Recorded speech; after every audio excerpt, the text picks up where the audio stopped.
आप सबको मेरा नमस्ते। मैं सृष्टि हूँ और हम पढ़ रहे हैं fundamentals of agronomy. Last video में हमने पढ़ा था मेथड ऑफ इरिगेशन का सरफेस मेथड। आज के वीडियो में हम पढ़ेंगे सब सरफेस मेथड और उसके साथ माइक्रो इरिगेशन, जिसके एग्जांपल है स्प्रिंकलर और ड्रिप इरिगेशन। चलिए हम स्टार्ट करते हैं। इसको हिंदी में कहेंगे सब सरफेस को उपसतही, स्प्रिंकलर और ड्रिप इरिगेशन। ठीक है, तो चलिए हम स्टार्ट करते हैं वीडियो को। सबसे पहले सब सरफेस मेथड होता क्या है? ठीक है, water applied beneath ground creating artificial water table.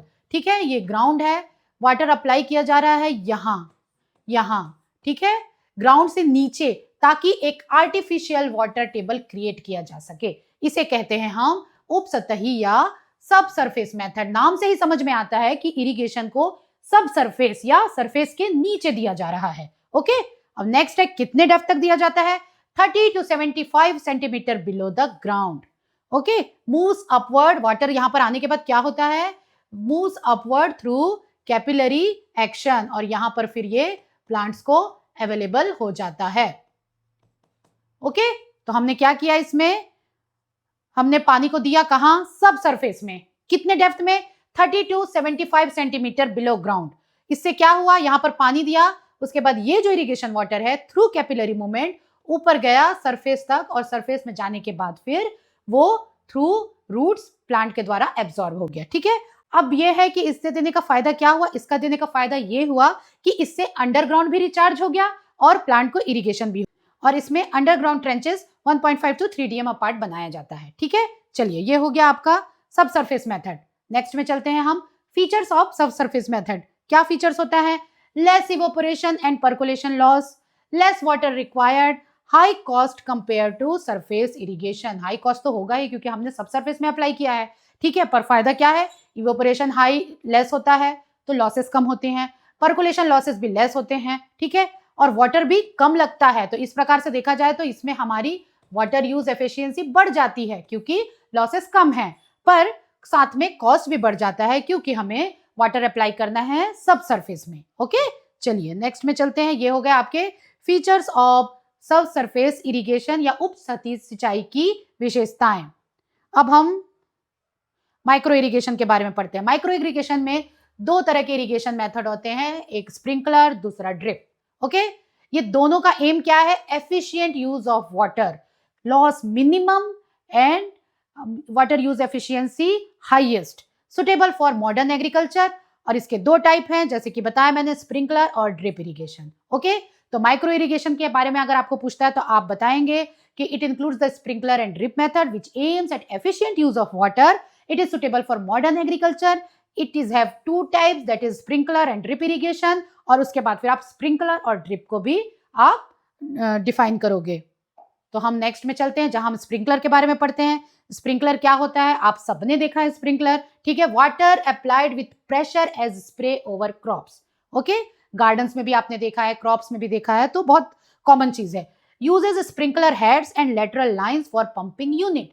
Pumping unit किया जाता है और स्प्रिंकलर हेड यूज किया जाता है, और उसके साथ लेटरल लाइंस भी यूज किया जाता है ताकि हर जगह पे पानी अच्छी तरह से पहुंच सके। Spray rate can be regulated. ये इस तरह का सिस्टम है जिसमें स्प्रे रेट को भी रेगुलेट किया जाता है। तो तीन मेन पॉइंट है, water is applied by pressure as spray over crops, second है it uses sprinkler heads, lateral lines for pumping unit, and third है spray rate can be regulated। ये हो गया आपका स्प्रिंकलर इरिगेशन। अब ये देखिए, ये आप सबने देखा है, बहुत कॉमन है। ठीक है, ये स्प्रिंकलर है। अब सुटेबिलिटी ऑफ स्प्रिंकलर कहाँ कहाँ पे सुटेबल होता है, ये बहुत इंपॉर्टेंट टॉपिक है स्प्रिंकलर। कई बार सिर्फ स्प्रिंकलर के बारे में ही पूछा जाता है, तो इसलिए मैंने इसको बहुत डिटेल में लिया है। तो अब सुटेबिलिटी की कि स्प्रिंकलर इरिगेशन कहाँ कहाँ पे उपयुक्त होता है। ठीक है, कहाँ कहाँ पे उपयुक्त होता है? It can be used in all crops except rice and jute। क्यों? क्योंकि इनको क्या चाहिए?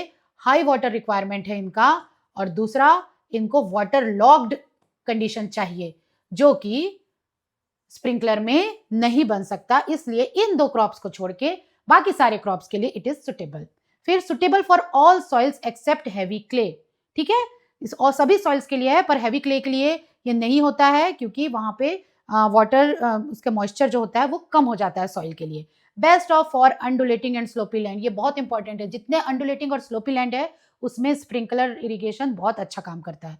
तो ठीक है, तो सुटेबिलिटी के बारे में अगर हमने बात की तो क्या किया, can be use for all crops except rice and this jute, और it is suitable for all soils except heavy clay soil, and it is best for undulating or slopy land. अब इसके एडवांटेजेस देखते हैं। Advantages of sprinkler, क्या है advantages? सबसे पहले important example advantage है कि ये वाटर सेव करता है या वाटर लॉसेस कम होता है। It saves 25 to 50% of water, such a huge amount.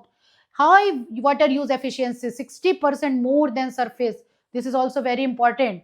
40% more area irrigated with same water, जो हमने सरफेस इरिगेशन में दिया है और जो हम स्प्रिंकलर में देंगे उसमें हम 40% मोर एरिया इरिगेट कर सकते हैं। फिर labour saving bye 40 to 60%।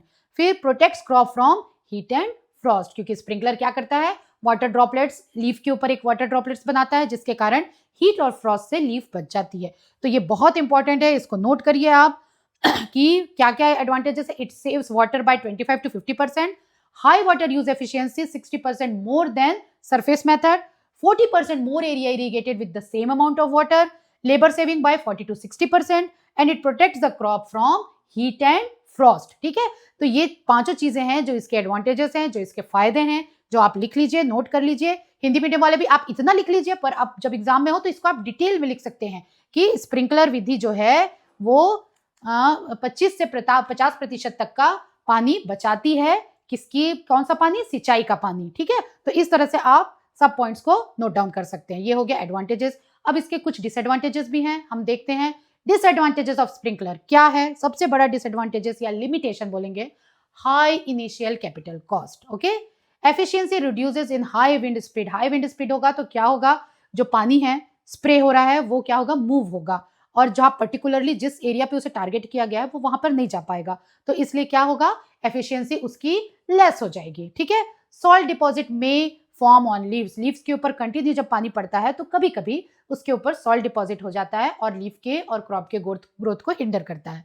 Not suitable for crop sensitive to fungal diseases, इसमें कई बार फंगल डिजीजेस के चांसेस होते हैं। क्यों? क्योंकि वाटर कम लगता है, और तो इसलिए कभी कभी वाटर और लीफ में रहता है पानी, और वो उस लीफ में जो पानी रहता है और कम रहेगा जमीन पे और ज्यादा रहेगा लीफ पे, तो उसके कारण क्या होता है, फंगल इन्फेक्शन के चांसेस होते हैं। तो ऐसे क्रॉप्स जिनको फंगल डिजीज से बहुत सेंसिटिव है उनके लिए ये स्प्रिंकलर मेथड सही नहीं है। ठीक है, तो ये हो गए इसके लिमिटेशन।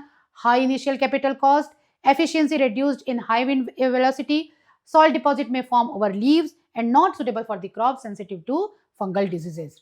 अब चलते हैं हम ड्रिप इरिगेशन के बारे में।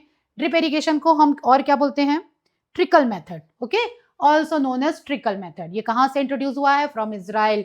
ये कॉम्पिटिटिव एग्जाम में भी पूछा जाता है कि ड्रिप इरिगेशन जो है वो कहाँ से इंट्रोड्यूस हुआ है, इसे और क्या बोलते हैं, तो ये दोनों चीजें आप ध्यान रखिए। इसे ट्रिकल मेथड भी कहते हैं और ये इजराइल से इंट्रोड्यूस्ड हुआ है। It can be defined as precise but slow application of water as discrete और कंटिन्यूस ड्रॉप्स। ठीक है, डिस्क्रीट और कंटिन्यूस ड्रॉप्स के फॉर्म में धीरे धीरे धीरे पानी जाता है। यहाँ पे रूट्स है, यहाँ पे आता है, फिर जाएगा, फिर यहाँ रूट्स है, यहाँ आएगा, फिर जाएगा, फिर यहाँ प्लांट है, यहाँ आएगा। इस तरह से precise but slow application of water as discrete, discrete या तो इंटरमिटेंट दिया जाएगा या कंटिन्यूअस ड्रॉप्स के रूप में इरिगेशन दिया जाता है।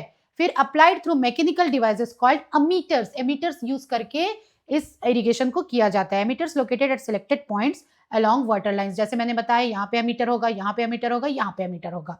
Okay, ensures drop by drop water applications at crop root zone। ये जो रहता है ये सीधा रूट जोन के पास आता है। ठीक है, इसका जो पाइपलाइन होता है वो रूट जोन के पास ओपन होता है। इस तरह से पानी जो है, इरिगेशन वाटर है, वो सीधा रूट जोन पे जाता है। ठीक है, तो एक बार और हम इसको रिवाइज करते हैं कि it is also known as trickle method introduced from Israel. It can be defined as precise but slow application of water as discrete और continuous drops. Okay, applied through mechanical devices called emitters. Emitters located at selected locations along with water lines, and it ensures drop by drop water application in the crop root zone. Okay, ये इसके बारे में है, ये आप note down कर लीजिए। 4-5 point है, हर पॉइंट इंपॉर्टेंट है। उसका डेफिनेशन है, किसके थ्रू किया जाता है, फिर एमीटर्स को कहाँ पे पॉइंट किया जाता है, और किस तरह से पानी अप्लाई किया जाता है ये इसके बारे में डिटेल है। अब ये वो है इसका फिगर है, ये भी ड्रिप आप सबने देखा होगा, बहुत कॉमन है ड्रिप इरिगेशन भी, मतलब वेजिटेबल्स में छत्तीसगढ़ में बहुत कॉमनली यूज़ किया जाता है। ये हुआ, ये लाइन्स ड्रिप के पाइप बने हुए हैं, यहाँ पे एमीटर है, यहाँ से पानी गिर रहा है, ये ड्रॉप में भी रूट ज़ोन के अंदर भी गिरता है, ऊपर भी गिरता है, ठीक है? तो ये हो गया ड्रिप इरिगेशन। अब इसके एडवांटेजेस क्या हैं?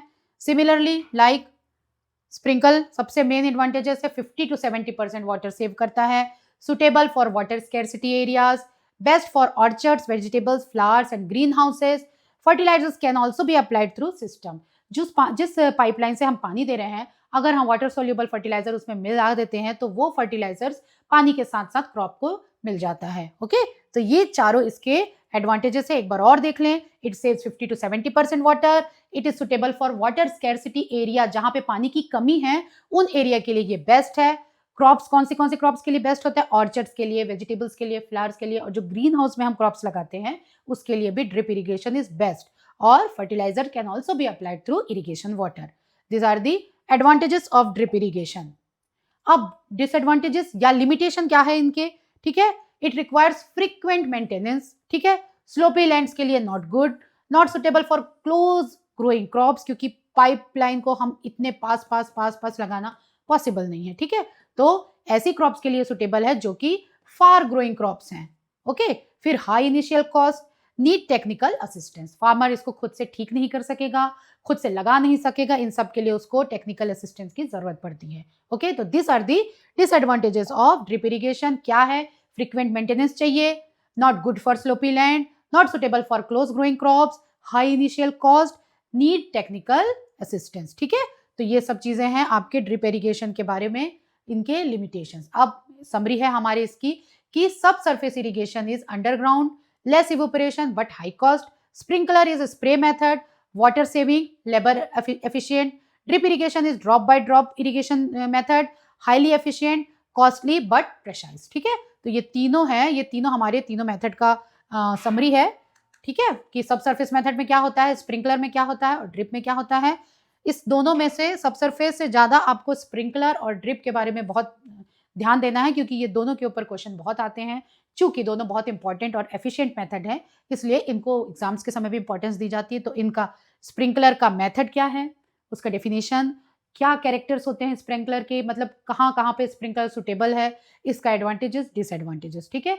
ड्रिप का भी सिमिलर, क्या होता है ड्रिप इरिगेशन उसके बारे में आप बताइए, एमीटर्स क्या होता है उसके बारे में बताइए, फिर आप एडवांटेजेस बताइए, फिर आप डिसएडवांटेजेस बताइए। तो ये पूरा कंप्लीट होने के बाद ही आपका आंसर कंप्लीट होगा। ओके, तो ये टॉपिक आज यहाँ पर खत्म होता है।